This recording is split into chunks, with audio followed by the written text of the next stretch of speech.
Gemini. Welcome to episode number 61 of WIP Wednesdays. WIP Wednesdays, if you're new around here, the WIP part stands for work in progress, or WIP. We call them WIPs in the crafting world. I didn't even realize I was on. Let me take a sip of water.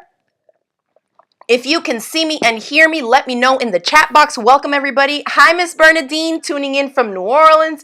We got Penny in the house from Hartsville, South Carolina. Hey, Kat, tuning in from North Carolina, and Judy from Massachusetts. Hopefully, everyone can see me and hear me. Hey, Lori, she says, I love it when I catch the live shows. I love it when you catch the live shows, too. I'm so glad y'all can join us today. Hey, everybody. Hi, Margie. Hey, Starlin. Starlin says, hello from New Orleans. You got another New Orleans friend over here, Brandon. My husband's from New Orleans, y'all. Michelle tuning in from Delaware. Awesome, awesome. Welcome, everybody. So for today's episode of WIP Wednesday, I want to talk a little bit about false bottoms for a couple of different reasons, especially with the terminology. Maybe some of you haven't heard what a false bottom is. It's, I guess, the bag maker terminology for a hard bottom in your purse or bag projects. If you've ever made, say, like a regular just tote bag, and maybe it has a rounded bottom, or it might just be squared off where you finished off the corners or boxed the corners and stuff like that to give yourself maybe like 3 or 5 inches, pretty typical of the bottom of a tote bag. If you've ever put heavy stuff inside of it, if the bottom is made from the same fabric as the sides of the handbag, then you may find that like a heavy item in there will like distort the shape of the bag because there's nothing stiff at the bottom to hold it up. And so that's where false bottoms come in. Basically a removable version. You can use so many different materials, and we'll talk about that in a minute, to put inside the bags just to offer a little bit more shape and rigidity at the bottom so that it can keep its shape when we add stuff into our bags. Okay, so let's go ahead and swap over to this over-the-shoulder camera shot here so that I can share with you a project, and we're going to walk through how I'm going to cover this piece of template plastic as well. So heads up, a couple of things. Did you spot my new t-shirt? We have new t-shirts in the shop. This one says fabric plus thread equals magic, and we do carry them in sizes extra small through 4XL.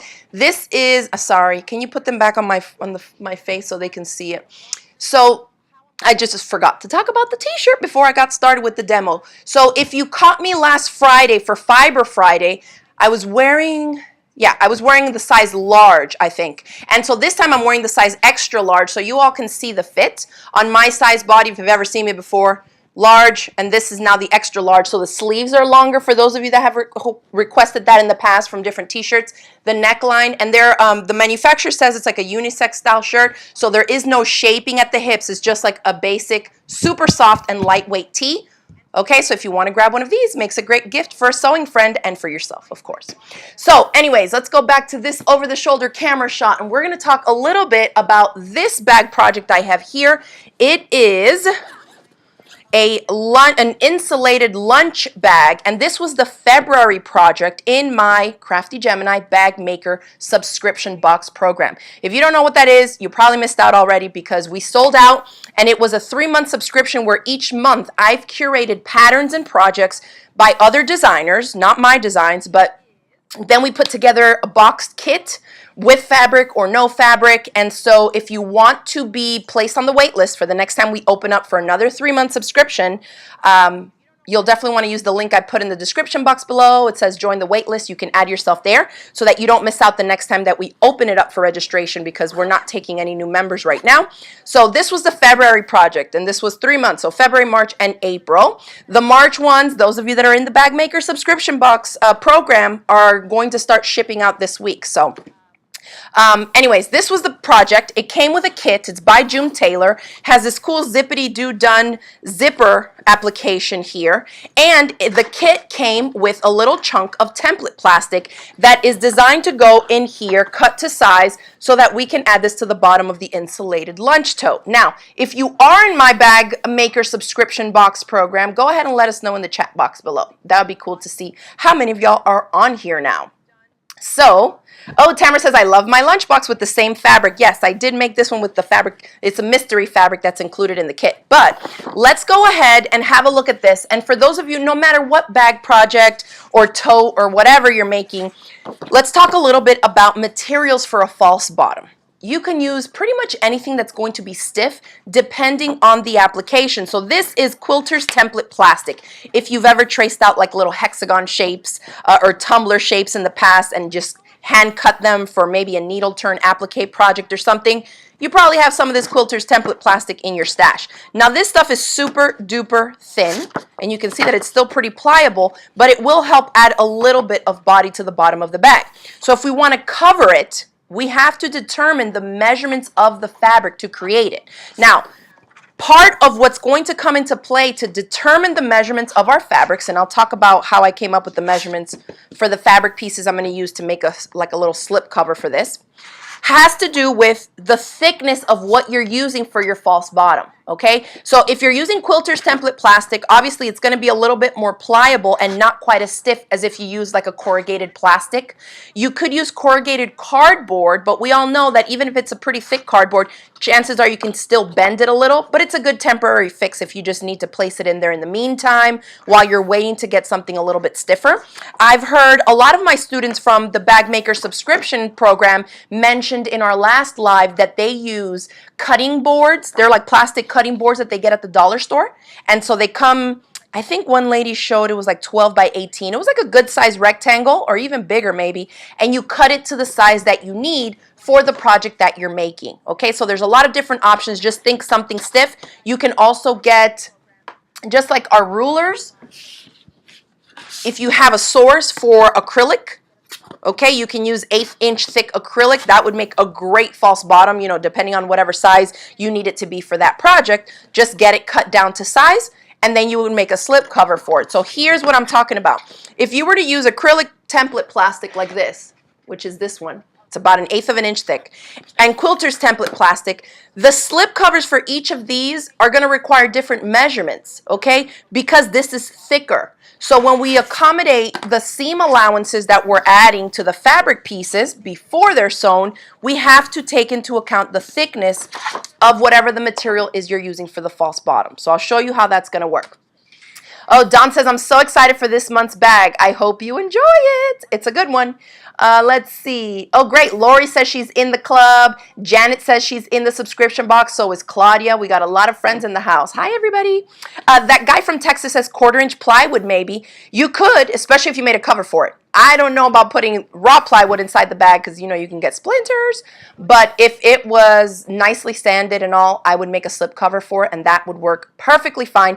1/4 of an inch is a little bit thick now that I'm thinking about it when you said 1/4 of an inch.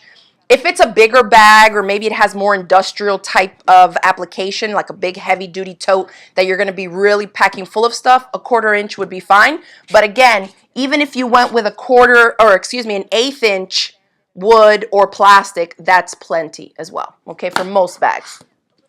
Judy says needlepoint plastic as well would work good for making the false bottoms for sure. What else? I said the corrugated plastic. Anything that's like that, between I would say 1/8 and 1/16 of an inch for the most common size bags would be plenty to hold it at the bottom, you know, to give it enough structure. Okay, so okay, let's go ahead and talk about the measurements. So, for example, first, obviously, depending on the bag that you're making the false bottom for, you would need to take some measurements of the inside bottom of the bag. Sometimes what I do, because I have a ton of rulers, quilting rulers, I will go through my rulers depending on the shape of the bag. If I have something that looks like it might work, I will place a ruler in here, and if it's a super tight fit, then I'll just adjust from there. Like this is too big to fit at the bottom of this. And I know that too because you see it's like a little bit stiff in there. But that's one way to measure. You can also take a measuring tape and just measure from here to here, you know, from the outside of the bag, measure and just bring it in a little because you don't really want it to be super tight and pressing out at the corners, but you do want it to fit snug in there. So just flip your bag upside down and take the measurements of the bottom where you want the false bottom to hit. The front camera died. And now it looks like it's coming back to life. These things have a mind of their own, y'all. Technology. All right. Oh, Brenda says she uses comic boards doubled up and a slip cover for them. So that's a great one. Robin says if you know someone who has campaign size, they can be cut and used. She says, we have hundreds of signs from past local campaigning. So that's that corrugated plastic. So if you have a way of easily cutting that up, then that would definitely work. And I believe those are about 1/4 of an inch thick. So that's good and chunky. Let's see. Okay. Yes, Mirta says the Dollar Tree chopping mats work great. So those were the ones I was mentioning earlier. I know I had a lot of students that do that. They buy them for $1 and then they cut them up based on the size they need. All right, so once you've taken the measurements, and in my case, I have the false bottom already. So if I measure this, this is 6 inches, and I'm going to swing this down a hair. So this one measures 6 inches by 9 inches, okay? Obviously, you're not going to cut 2 pieces of fabric exactly the same to match this because we need to accommodate the seam allowances so that we can make the little pocket for it. Then we obviously are going to leave one side open so that we can slip this actually into it, and then you need to turn under those raw edges. So let's walk through the measurements. If I place this false bottom on top of my fabric, let me scoot this up because I think there you can see. So notice I have, if I'm placing the little piece of template plastic about 1/4 of an inch up from the bottom and a little more than 1/4 of an inch from the sides. You'll notice that I have a good bit left up here. This is about 1.5 inches, or excuse me, about, let me see, 1.25 inches or so. Yeah, it's 1.25 inches from the top. And I'll tell you exactly why I do that in a minute once we start putting this together. So going over the math, if my template measures 6 inches across, okay, and I'm going to use, say, 1/4 of an inch seam allowance, if 1/4 of an inch on one side and 1/4 of an inch on the other is 1/2 of an inch total, right? So this measures 6 inches, and I'm giving myself 1/4 inch and 1/4 inch, okay? That's going to put me at 6.5. That's just enough. That's not going to be enough if you're using even this thin of a template plastic. You need to give yourself more room here on these side seams, especially if you're going to use something even thicker than this. Like that's going to be too narrow even for this thin template plastic. So you already know if you're using anything that's 1/8 of an inch or 1/4 of an inch, you have to add more. Otherwise, it's going to be too tight for you to slip this into, okay? So what I did was 6 inches, and I added 3/4 of an inch more to the width of my fabric piece. So what that does is it gives me 3/4 of an inch extra total from this width. So it accounts for 1/4 of an inch in a seam allowance, 1/4 of an inch in seam allowance, and then I still have a 1/4 of an inch extra left in there to accommodate sliding this in and the thickness of this. In other words, if you were using a template that was maybe 1/8 of an inch thick, I would give myself a full inch here. Okay, to accommodate 1/4 of an inch, 1/4 of an inch, but then also the thickness of this is going to eat up fabric from both sides. Okay, so if you can remember that, give yourself more seam allowance, like more room for seam allowance and thickness of template. All right, so my template piece measures 6 inches. I cut my fabric at 6 3/4. If I was using something thicker than this, I would go 7 inches or up 7.5, 7 1/4, something like that. Okay, let's see. Glenda says she doubled the dollar store cutting board plastic for hers and it worked great. Even something like this, if you have a lot of quilters template plastic on hand, double it up. You can even hit this with a hot glue gun and just glue 2 sheets together and slip them in, or not even glue them. If you make a slip cover for them both, just slip them in, both at the same time, you'll be good. All right, so 6 inches, I cut my fabric to 6 3/4. Now for the length of this, if I'm making a pocket to slide this in, what I worked out for the math here is 1/4 of an inch at the bottom for sewing, right? My 2 pieces together like that. I need to accommodate for that. So 1/4 of an inch here. But then on the other end, I added 1.5 inches. Okay? So I gave let me see. 10.5. Okay, so this measures 9 inches and I cut my fabric at 10.5 inches. So it was 1.5 inches total. Okay, so you can see if I put this here, what the difference is in measurements from my template piece itself. Where is my pointy tool? Here, I'll just use a pen. So from my 6 inch template plastic to the fabric, I went up 3/4 of an inch in measurement.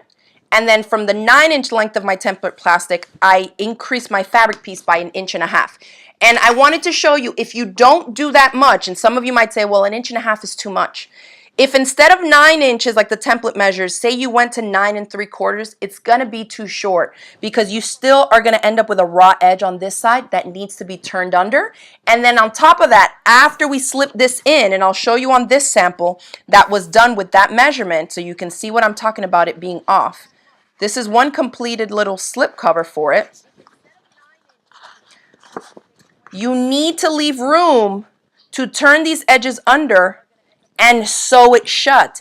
If the template plastic is right up against that edge there, you're not going to be able to just stitch over it, okay? You need to leave room so that the fabric plus the other fabric layer underneath is up and away from the template plastic so that in the top stitching step, you don't run the risk of hitting your plastic. My quilter's template plastic is pretty thin.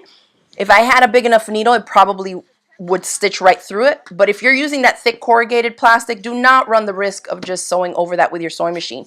Just accommodate the measurements so that the fabric pieces are correct. So again, I cut these to 6 3/4 by 10.5 for a 6 by 9 inch template piece. All right. The next step is just going to be to place them pretty sides touching. Grab my pins.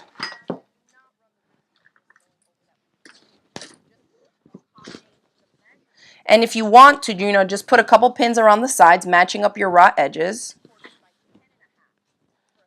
I'm just going to put 2 on the side, 1 on the bottom, and 2 on the other side too. And then, I could have sworn I had that here. Let me grab this. Here it is. So we're going to make a sleeve for this template plastic, okay? And to make that sleeve, and let me scoot over this way a little bit, I'm going to sew down 3 sides. So I'm going to sew down this way, pivot on the bottom corner, come across, pivot on the other bottom corner, and then I'm going to stitch up to the top. So I'm going to leave this top edge open, and that's what I'll use to slip in the template plastic after I'm done sewing this, okay? But I'll show you what I'm going to do here too. And this is just a little step that I like to take here, especially when I'm working with like narrow tubes. And this is kind of like a narrow tube anyways. So once I have everything pinned and I know that the raw edges match up, the fabric pieces are the exact same size, those 2 layers, I am going to turn the top edge that I'm going to leave open, I'm going to turn it towards the wrong side of the fabric by 1/4 inch. This is going to make it so that when you turn it right side out after you sew, it's super duper easy to flip it right side out with those edges already turned under for top stitching, okay? If you've ever done this before, after you turn it out, then you're going to be like messing with it and fiddling with it, pressing a little bit to try and get those raw edges to be tucked under. This is a good little hack here for you to just do it at this step. And then when I flip it over, to make sure that it's even, I'm just going to flip it back until I see that the bottom layer matches the top fold that I'm folding. And that's going to give me a nice, precise opening so that when I go to top stitch, it should be super easy for the fabric to kind of have a little bit of memory right where I'm folding this. Now remember that I always press my seams, especially any creases or folds, with my wooden tailor's clapper. PJ says, I appreciate you going over the dimensions so well. Math is not my forte. I like math. I love math. All right. So there they are. So I don't have to glue it or do anything. Just take the moment to do this step here, and you'll see that it will help out after the stitching part. All right. So let me move my martelling mat out of the way.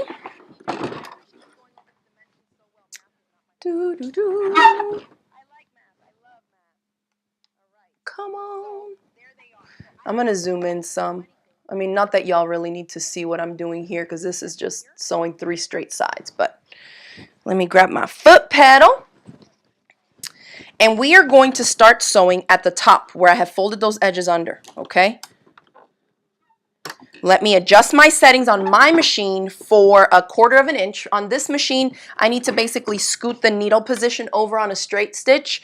And I always change this up, but around 5.5 is fine. Now for the stitch length, this is a construction seam. We're wanting these two pieces of fabric to be held together nicely, but there's not going to be a ton of weight in here. So anywhere between 2.0 to 2.5 stitch length is going to be fine. I'm going to leave it at 2.4.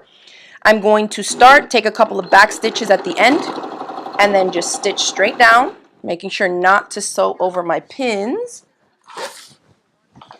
And because I'm using 1/4 of an inch seam allowance, I'm going to stop 1/4 of an inch up from the bottom edge, so I maintain that even seam allowance around all 3 sides. Obviously, for something like this, it's not really going to affect the project too much, especially if in your math, in your dimensions, you allotted a little bit more.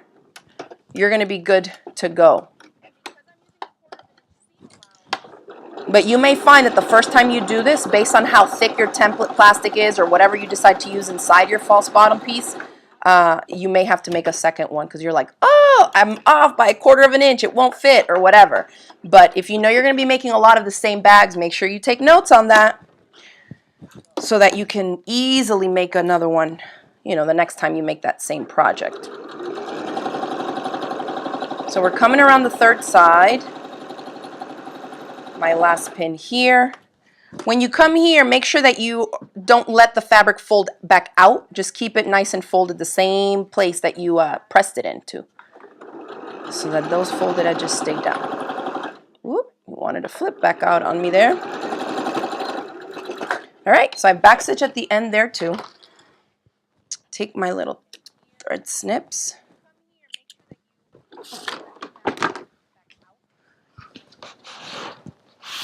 I always like to press my seams, even though I'm not really doing nothing with them. I just like everything to lie nice and flat, and it helps set those stitches.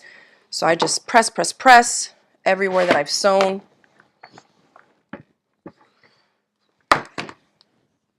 Make sure I stitch those guys down. All right, looks good. Next up, let's grab our scissors, and we are going to trim away from the corners. Clipping our corners at a 45-degree angle. Make sure that you don't cut your stitches. If you do, just go back and sew it back up because you're going to have a hole at the bottom. Now, I usually cut at a 45-degree angle, and because this is not interface, it's not really bulky at all, I will also shave a little bit off, kind of tapering it towards the corner. And I find, especially like on just 2 pieces of cotton fabric like that, it really helps get everything to lie flat when I turn it back out and press it. So the next step is to turn our little pocket right side out. But at this point, especially if this is your first time doing this and you're trying to kind of go over the measurements and stuff like I showed, you may want to play around and audition whatever the material is that you're using for the false bottom right here. And so if I place this, I use gray thread, so it's going to be a little tricky for y'all to see, but I can see that I still have room on all sides. And that bit of room, when you audition it like this, is going to determine whether or not you have enough room in there for the thickness of the template plastic. So remember that.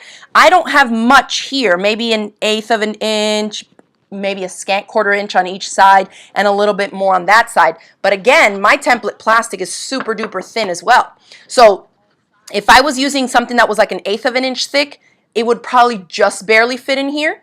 If you went thicker than 1/8, forget it. You're going to have measurements on your fabric pieces that are bigger to accommodate the thickness of that, okay? So that's something that a lot of times people don't think of. They just go by the flat. But you got to remember that when you're working with things like this, it's 3-dimensional, okay? We have length, width, and then we also have the depth or the thickness of the product, and that needs to be accounted for when we sew 2 flat pieces of fabric, okay, together. Great. Oh, good. Kathy, she says, thanks for showing this. I haven't covered mine yet, and now I know the measurements. Absolutely. And for those of you like Kathy that are in my Bag Maker subscription box program, I will go ahead and put a link to this live so that you all see this little bonus video on how to measure it and make your own for our February project, okay? Okay, great. Thanks, Michelle. She says, I'm subscribed to your current subscription box. And she says, I love your bag clubs. Thank you so much. All right, so we're going to reach in here. Let's flip this right side out. I like to grab at the corners so I can try and get as much of that fabric out as possible. And then grab my same little pointer tool. I just have a bamboo knitting needle here. And I'm going to try and get out as much fabric as I can. Use something that's blunt. Chopsticks work well. Do not use even a metal knitting needle. I've used that before, and they tend to be a little bit sharper. And you'll poke a hole right through the corner of your project if you use something that's too sharp, okay? So just, if you're rough like me, just have a light hand with it too, because even something blunt, I've definitely poked holes through my projects because of that. Now, on the side seams here, I tend to just like run my finger against it and pull the fabric back against both sides just so that I'm trying to get as much fabric out of that seam as possible. And then we'll give it a press so that the side seams are running exactly down the sides. Have my handy clapper. If y'all have not jumped on the Tailor's Clapper bandwagon, absolutely need to get one. It's a game changer. I've shown it many times on here on WIP Wednesday. We do have them in stock. This is my favorite size. They have groove on the sides. They're made in the US. It's a family-owned company. And it has grooves here so that you can easily kind of fit your fingers in it when you're grabbing it. Okay? So that's one side. Big difference to this side, right? You see how it's like bubbled over? You definitely need to take the extra seconds to press, press, and press your projects. Let me move this needle out of here. All right, let's do that here. Belge Cats is asking, which model is your T-fault iron? Is it the 1800 watts? So these irons, I think I have 3 or 4 of them. I've had them for like 5 or 6 years, so I don't think they make them anymore. I've tried to find it so that I can share like my Amazon affiliate link, but they don't have it anymore. This is the Easy Cord 4495, and it's a 1725 watts. So it's not the 1800, but it's 1725, and this thing gets hot. I love it, love, love, love it for anything that I need really high heat. When I'm working with cotton fabrics, whether for quilting or for garment sewing, I mean, it is a dream. I don't know how many I have, maybe 4 or 6 of these, because these are the ones that we use on our quilting cruises and on my quilting retreats and sewing retreats. These are the ones we've used. Let's see. Oh, Joan has a great question. She's asking, do your bags need to be lined to add this false bottom, or will it work on unlined bags too? It absolutely would work on unlined bags, and actually, we tend to make unlined bags because they're quick makes, right? But then sometimes you feel like it needs a little bit more structure, especially if you didn't use any type of interfacing or anything like that on the outer fabric that's, you know, if it's unlined. You can absolutely do this. I would recommend that you make the little cover for it so that it sits in there, you know, fabric on fabric, and it's just going to look a lot better too, because whatever raw seams you may have on the bottom, your little false bottom cover here is going to cover that up too. So definitely. And you can take it out. It's removable. If you didn't want to stitch this inside, you can also just maybe put a couple dots of glue here and just dry it with the heat of the iron. That will be enough to keep it in there. But if you're going to go wash the bag and you want to wash the false bottom cover as well, all you would have to do is like pop it open, take out the plastic piece, and then just pop that in the wash with the bag as well. So that's another option that you always have. All right. So now, do you see this? Look at the crisp fold that I have here. Because I took the moment to turn under those raw edges before I sewed the side seams. So now I don't have to fuss with this. And if you've done anything like this, you know what I'm talking about, where if these raw edges were out, I'd have to be in here trying to get them to fold under just the exact right size, and look, it's perfect. So use this tip whenever you need to sew something like this, a little pocket or a sleeve for something, because it definitely helps. Now, some of you I know will ask, what are you going to do about these raw edges here? This is just a false bottom. I'm not even going to bother with this. But if you wanted to, you could have pinked these edges. You could have turned it under twice instead of just once to, you know, fully finish those raw edges.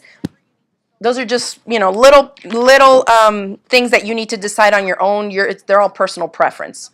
For me, for a false bottom, I'm not going to go the extra mile, okay? But remember that if you are going to do something where you're going to fold it under twice to hem it, you need to account for that in your measurements. So instead of adding that 1.5 inches like I did, go ahead and add 2 inches, okay? Because you need to add so that you have enough fabric there after you're done hemming it, after you're done stitching it and pressing it, to still have room to fit this in. So if you saw, I went ahead and just slipped in the template plastic piece in here, and it fit just fine. So I pushed it all the way in there, and I can feel with my hand, I'm about 1/2 of an inch away from this outer edge, which is perfect. That's exactly what I want. And if I show you in here, you can see from the top of the template plastic to my outer folded hem edge here, about 1/2 of an inch. Plenty of room. I'm not going to run the risk of hitting plastic when I go to top stitch this. Now for this part, because I did such a good job pressing, and my tailor's clapper really helped me get that good crease there, it's likely that you won't even have to put pins or clips, okay? But if you wanted to just temporarily keep this shut for what I just said, where you just do a couple dots of the Elmer's glue here, and this is just a fine glue tip that I get from my friend Laura's Etsy shop. We'll put a link to it here. And I add the tip to the top of a white washable Elmer's school glue bottle. And that allows me to get really, really fine, tiny dots or lines of glue for glue basting. So basically what the glue basting is you're putting the wet Elmer's glue. Don't use nothing else unless it's a specific fabric basting glue. But this is what I like because it's affordable. If you live in the US, at least everybody has this. Every corner store has this, okay? So I put like 3 or 4 dots, barely anything. They're literally the size of the polka dots of this fabric. That's the size of the dots with the glue tip that I get from Laura's Etsy shop. And we'll put a link for it below for those of you that don't yet have it. I know lots of you have already ordered from her, but that's where I get my tips from. Then I'll just take the heat of the dry iron, and notice I'm not going to go here because guess what? I have plastic. I don't want to hit the plastic that's inside here with the heat of this iron that I know gets super hot. So that 1/2 of an inch distance I had here, I'm just going to keep the tip of the iron there.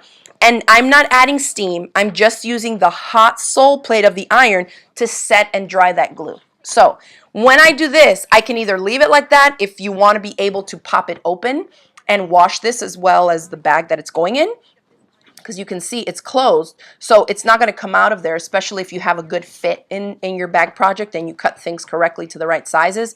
But I could just pop this open because it's just glue and then take out the template plastic and then give this a wash as well, okay? If you didn't want to do that, you could also do the glue basting technique. So I'll just do a couple dots again. 1, 2, 3, 4. And then I'm going to set it with the iron again, staying away from the plastic, just on the edge here. And then this is also a way that we use glue basting, is to kind of hold your layers in place for sewing. So instead of using pins or clips, this is fine. Once you set that glue with the dry heat of the iron, it's not going to gum up your needle anymore because it's not liquid. So be careful that you, 1, do not squeeze out a ton of glue into your projects for glue basting. You barely need anything. That's why we like to use the really, really fine glue tip to just get tiny dots, because it is a lot finer than the regular opening on this glue bottle, okay? So if you are going to use this, be super duper careful. I would even pour a little bit out onto something and then maybe grab a toothpick and just dab it. You really want the most minimal amount possible. I've had a lot of students who use too much glue. You know, it still looks like a little bit, but for this application, it's barely a dot, okay? Let's see. Yeah, Anne says the glue tip is fabulous. It is. I'm so glad that Laura carries it in her shop so that we can all get it. Okay, just making sure I'm not missing any questions here. Did you have a question? No? Okay, so the link to the Etsy shop for getting the glue tips is too long for the chat box. I guess we're limited on characters. So we went ahead and put the link in the description box of the video on YouTube here. Okay, and if you ever see it and you don't see the link, if you just send us a little quick message, we'll easily copy and paste it to y'all too. Okay, so now that I've set that, you can see my template plastic is in here. Now I'm going to bring this over to the sewing machine and top stitch this down. One thing to know, remember how I said I added 1.5 inches to the length of my template? It was 9 inches, that plastic, and I cut my fabric pieces to 10.5. Giving myself this extra 1/2 inch here is going to make it really easy for top stitching. If you skimp on the length of the fabric that you cut, after it's at this step, you may be super close, and you don't want to be super close, because if your seam allowances are not super straight and super consistent, you may run the chance of hitting your whatever your template piece is in here. Another thing is, if you're using something thicker than I used here, because this is barely anything, right? It's like a little slip of cardstock almost weight in here. And so it's not lifting up my fabric much. If you were to slip in something here that was like a 1/4 of an inch thick, this fabric is not going to lie this flat. The fabric has to go over the thickness of the template plastic or corrugated plastic you used, and then back down for this flat area. Okay, so you got to make sure that you have enough here to work with and manipulate the fabric at the sewing step. Think of me when you forget these tips and you're at the sewing machine like, oh yeah, I did think she said something about the thicker the template, the higher up the fabric was going to be up. I'm trying to, I know what you're going to be coming up against, so I'm trying to help you all understand and anticipate those things too, so you can get done with the project quicker, right? Versus having to troubleshoot a bunch of problems when you get there. All right. That works. It is storming here. All my babies are getting rained on. I will definitely need to add some fish emulsion to all my plants because the rainwater is great, but it also rinses off all the nutrients from the little baby starts. All right, so now I'm just going to go ahead and use a 1/4 of an inch seam allowance because I have the extra fabric to use. Good for me. Instead of having to be like, it has to be 1/8 of an inch, I have to stitch super close. I have plenty of room here. And the excess fabric that I have beyond the plastic is pretty much the width of my presser foot, which is great because then the presser foot is going to be riding and gliding smoothly, completely flat across my fabric. Yay! So we'll do that.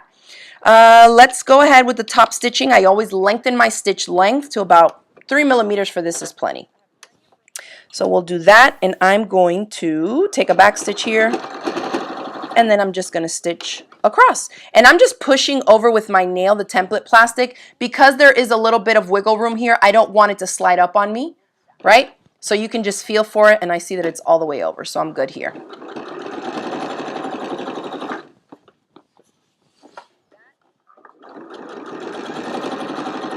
And then I'll just back stitch at the end just to secure my stitches. Joan says, I can hear your voice when trying to make something. I love it. Well, I'm glad that you like my voice, if you can hear it in your head. I've had so many encounters with people in person where they like walk by me and they're like, that voice, I know that voice. And then they look at me and they're like, you're the girl from the videos.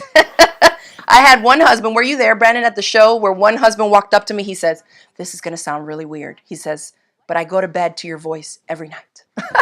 Apparently his wife had the iPad there like in bed watching my videos, and he's like, your voice, I hear it every night before I go to bed.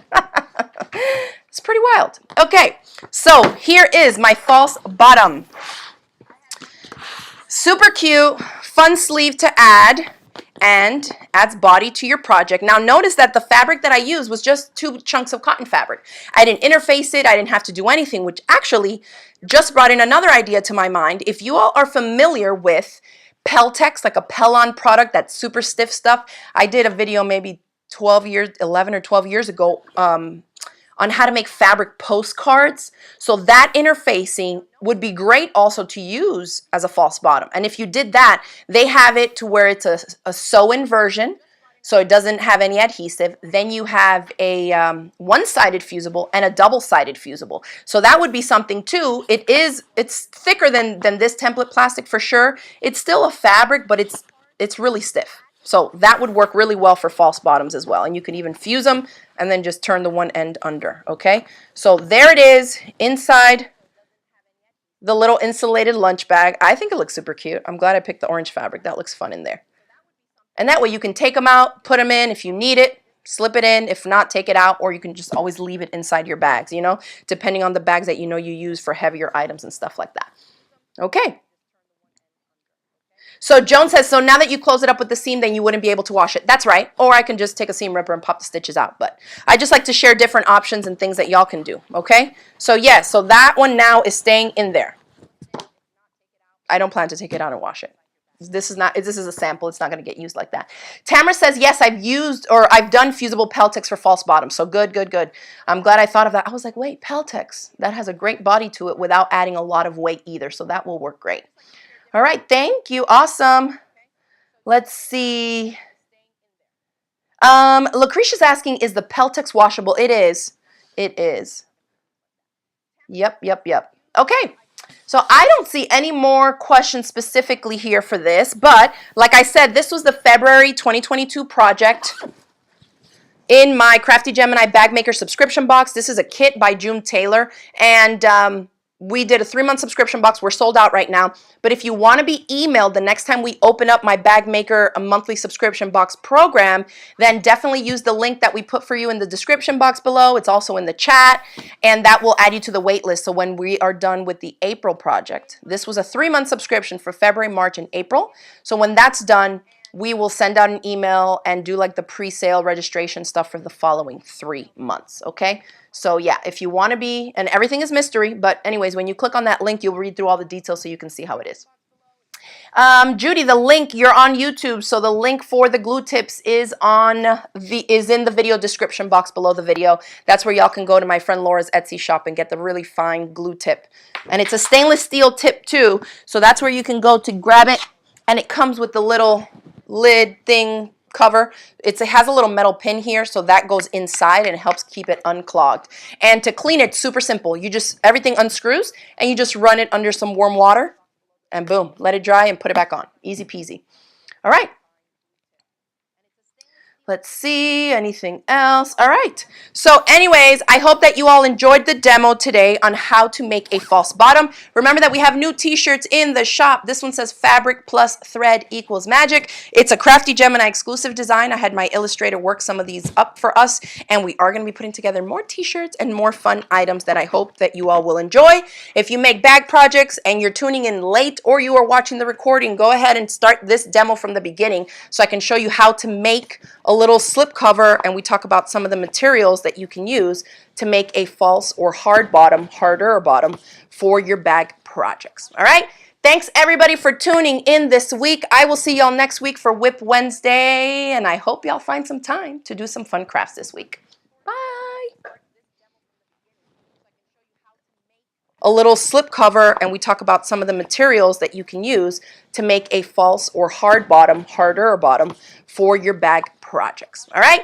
Thanks everybody for tuning in this week. I will see y'all next week for WIP Wednesday, and I hope y'all find some time to do some fun crafts this week.